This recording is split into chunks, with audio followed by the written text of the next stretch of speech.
Hey, short film, what's up? It's the Culture Detective here investigating your favorite movies. And today I'm going to be doing a movie review on Top Gun Maverick. Yes, and for that I need to put on my sunglasses.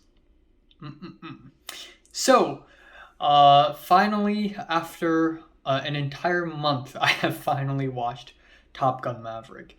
It's released shortly before my final exams period, and I thought to myself, I want to watch it, but I also kind of have to study for my exams, so I did my exams and didn't watch this movie. And I thought to myself, okay, I'll watch this movie in the cinema after I finish my final exams.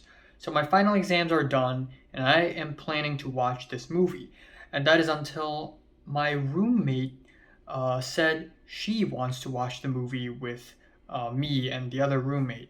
Except on the planned date that we're supposed to watch the movie together, she got sick. So she's like, okay, we'll do it next week. But she's probably really busy. So screw it. I watched it myself. So I actually went to the cinemas like how many hours ago? 5 hours ago, and watched it and came back home. And here I am. And as expected, Top Gun Maverick is really enjoyable. I hate to say it, man. I freaking hate to say it, but I enjoyed a piece of American propaganda in 2022. But what can I say? Top Gun Maverick, new sequel, after 36 years since the original film. This time it is directed by Joseph Kaczynski. Now, before I talk about the sequel, let's talk about the original Top Gun for a while, the 1986 original Top Gun film. I watched it earlier in June, and I thought it is really, really boring. It is unnecessarily long. The plot is not as tight. The characters are just okay, and there's a lot of really cheesy, campy moments that I don't really care for. And actually, there are tons of cheesy, campy moments in Top Gun Maverick as well, but it does so in a way where it makes it feel nostalgic. It feels more like a very mature and reasonable callback to the original. And reasonably, I like Top Gun Maverick way more than the original. The original is like a 6 out of 10 for me, but this one, I'll review the score at the end of the video. But I do like this movie way more than the original. I think the characters are more likable, they're more interesting, slightly more. I think the soundtrack is not as annoying. I love the soundtrack in the original movie. The songs are great, but they abuse that song. They spam that song again and again to a point where it's annoying.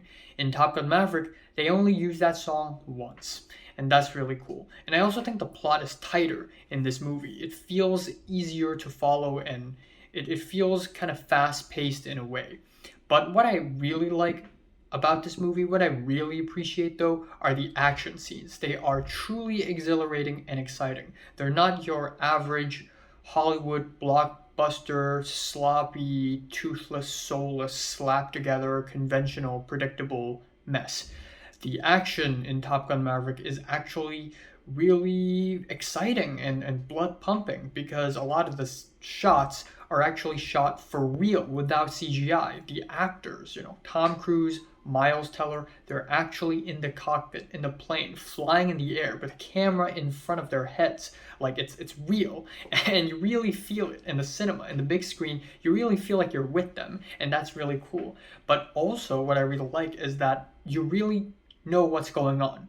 Maybe it's just me being stupid, but when I watched the original Top Gun, I didn't know what was going on like 1/3 of the time during action sequences, because I don't know who is who.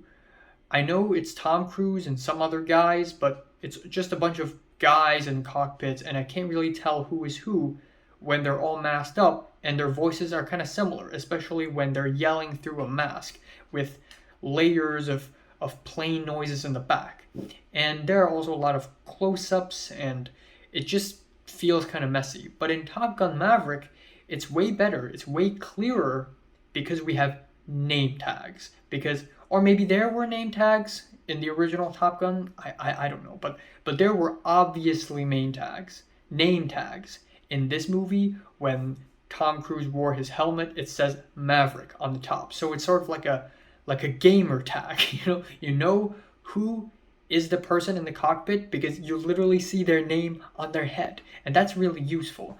And also we have graphic simulations now. So before watching the actual fight, the actual showdown, we actually have a simulation of the whole plane is gonna go through these narrow canyons, and then it's gonna go up, and then it's gonna go down and shoot a bomb and hit a target, and then go back up, and it's a very steep hill, and we see all of this, and then we understand this, and then we see the actual thing happening, and that's really helpful, which leads to the climax of the film.